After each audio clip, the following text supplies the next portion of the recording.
7,80,000। তুমি তোমার কি অসুবিধা হচ্ছিল কতদিন আগে থেকে? আমার অনেক দিন আগে থেকেই, প্রায় 3 মাস আগে থেকেই আমার আমি যেহেতু গান করি তার জন্যে আমার গলায় অনেক ঠান্ডা লেগে যেত, অনেক কাশি হতো, গলা বসে যেত, তার জন্য অনেক রকমের সমস্যা হতো।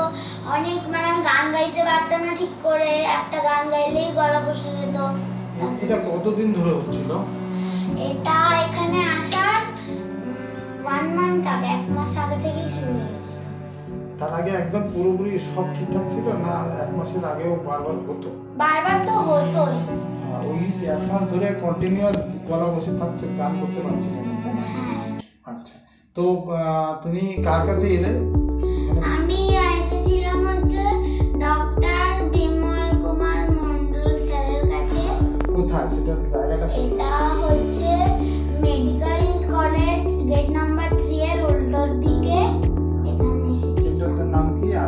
সেন্টারটার নাম হচ্ছে RDNT সেন্টার। তো আমার কাছে আসার পরে তোমাকে যেটা করা হয়েছিল সেটা ভোকাল কর্ডটা একটা দেখা হয়েছিল। হ্যাঁ, দেখার পরে আমি একটা ডায়াগনোসিস করেছিলাম, সেটা তোমার জানার কথা না, সেটা হলো অ্যালার্জিক ল্যারিঞ্জাইটিস। এই অ্যালার্জিক ল্যারিঞ্জাইটিস থেকেই তোমার কাশিটা হচ্ছিল এবং 1 মাস ধরে হচ্ছিল, যার জন্য গলাটা বসে যাচ্ছিল, গান করতে পারছিল না।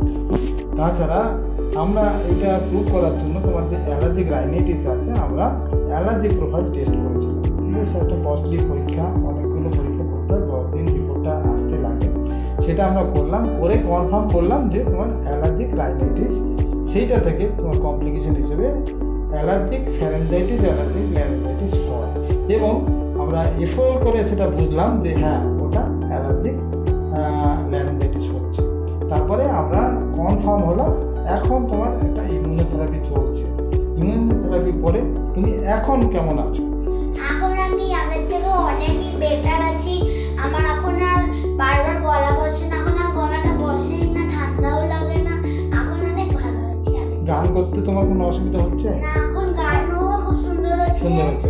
তোমার গান করার জন্য আমি 2টো ব্যায়াম দিয়েছি তোমাকে, তোমার দেখাতে হবে না, 2টো ব্যায়াম করছো। সেই 2টো ব্যায়াম করলে তোমার যেটা হবে, মনোরাজ যেরকম ব্যায়াম করে শরীর ফিট রেখেছিলেন, তোমার গানটাও সেরকম ফিট থাকবে।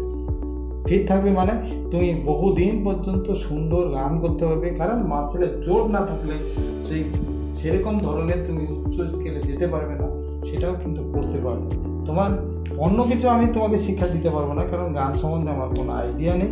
কিন্তু এটা আমি জানি যে ভোকাল কর্ডের কী ব্যায়ামটা করলে তোমার ওই ভোকাল কর্ড খুব হেলদি থাকবে এবং সতেজ থাকবে। সেই সতেজ এবং হেলদি থাকলে তুমি যে কোনো স্কেলে তুমি গান করতে পারবে। আর তোমার অ্যালার্জির যে প্রবলেমটা, সেটা মেটানোর জন্য যা করতে হবে ইমিউনোথেরাপি, সেটা যতদিনই লাগুক না কেন, একটু বেশি সময়ই লাগবে অবশ্যই, কিন্তু ওটা একদম পারফেক্টলি ঠিক হয়ে যায়। এবং তোমারটা অনেকটা হয়েছে, আরও হবে, কোনো চিন্তা করার ব্যাপার নেই। ঠিক আছে? তুমি খুশি তো? হ্যাঁ, খুব খুশি।